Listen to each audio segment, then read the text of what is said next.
Hi. How to prepare in case of war? If you have liquid assets and you are wondering how to protect them, you are concerned about the possibility of armed conflict or the current changes in Europe, and this episode is for you. Over the past 6 months, I have helped my clients secure more than 80 million euro in assets. Subscribe to my channel and stay up to date. Is Europe preparing for war with Russia? Yes. Could Putin paralyze life in Europe and destroy your sense of security? He's doing it already now. Mind all attacks on the European airports.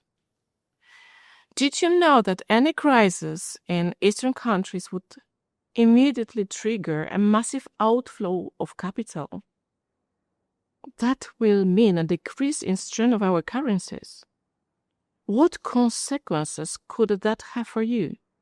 And how can you prepare? How can you protect your assets from the unpredictable? It's not only about an armed conflict, but other crises too. From the paralysis of banking system through a currency crisis to cyberattack. Over the past few months, I have helped my clients to secure assets worth over 80 million euro. Today, I will show and explain the 4 pillars of assets protection, starting with the currency choice and ending with physical assets. I will show you how you can prepare to immediately migrate your assets from your country. Take this chance to subscribe to my channel and stay with me till the end. First point is where to keep your money and in which currency. The first thing you can expect in such a situation is a rapid loss of the European currencies. So if you are currently holding deposits or bonds in Polish zloty or Czech crown, you should reassess your exposure to this risk. Diversify your portfolio, shifting part of it into currencies that can keep your money safe. Even the US dollar may turn out to be more stable now, even though some people are trying to move away from it today. Switzerland is a good example of a place where your assets are safer, where you have access to international markets and top-tier financial services. Just imagine that even Americans are now moving their capital to Switzerland on a bigger scale than before. It's also where both Jewish and Russian capital has traditionally been held, which probably tells you everything you need to know about just how safe it is there. Holding funds in Switzerland is completely legal. Personally, I believe that protecting the financial assets of European entrepreneurs is a responsibility, not a luxury. After all, if, God forbid, something serious happens in our region, how will you rebuild the economy?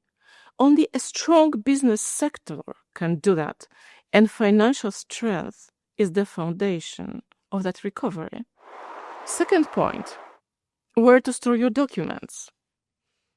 We are already in a cyber war with Russia. Across Europe, cyber attacks are becoming more and more frequent, targeting financial institutions, government offices, major companies, and even airports. In the event of serious attack, you should make sure you're protected in a way that gives you access to all your important documents. And what kind of documents are we talking about? Property deeds.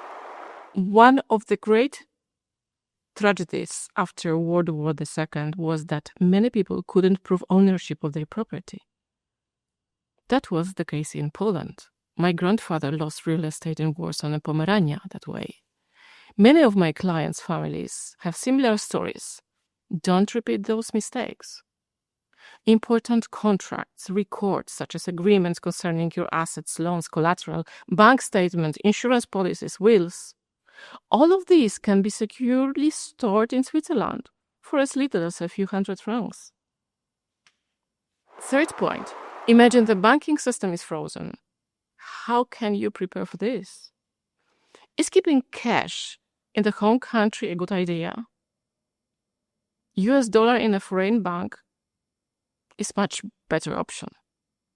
But are the currencies the only solution? Not necessarily. Here are several ways to diversify and protect your assets. You can choose one or combine them. Gold and silver. Today, a gold coin of 1 ounce is worth around $4,000, while a silver coin of 1 ounce costs about $50. And yes, the nominal value also matters. Gold serves both as a store of value and a potential means of exchange. Consider buying a combi bar, a gold bar made of 1 gram segments that can be broken off like chocolate squares. Each segment is individually stamped and traceable.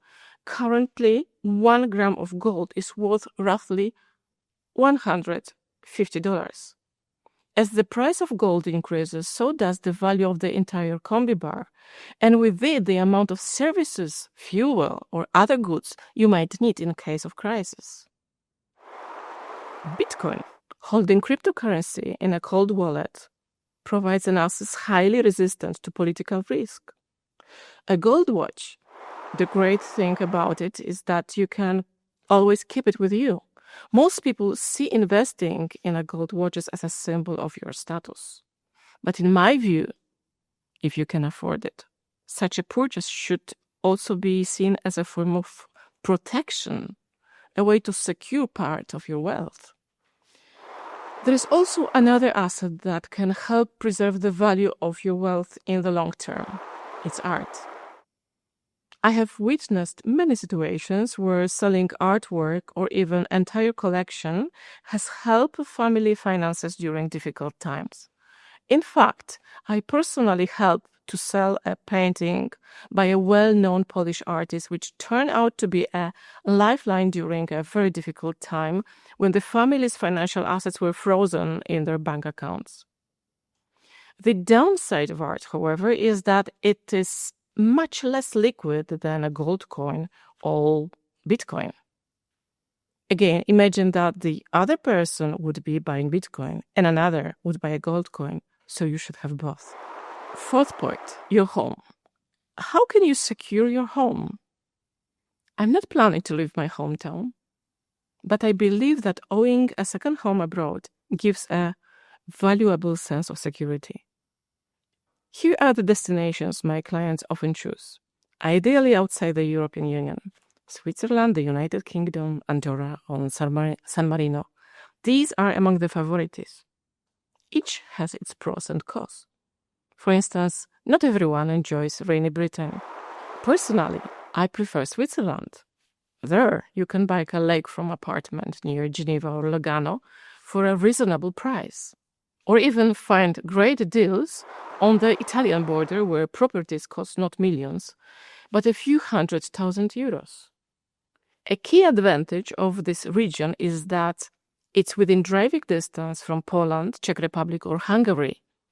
I've tested it myself during COVID when my daughter studied in Florence. We made several car trips there and back that would be much harder with United Kingdom or Portugal. Outside Europe, other destinations are also gaining popularity. Dubai, where you can buy a property for a few $100,000.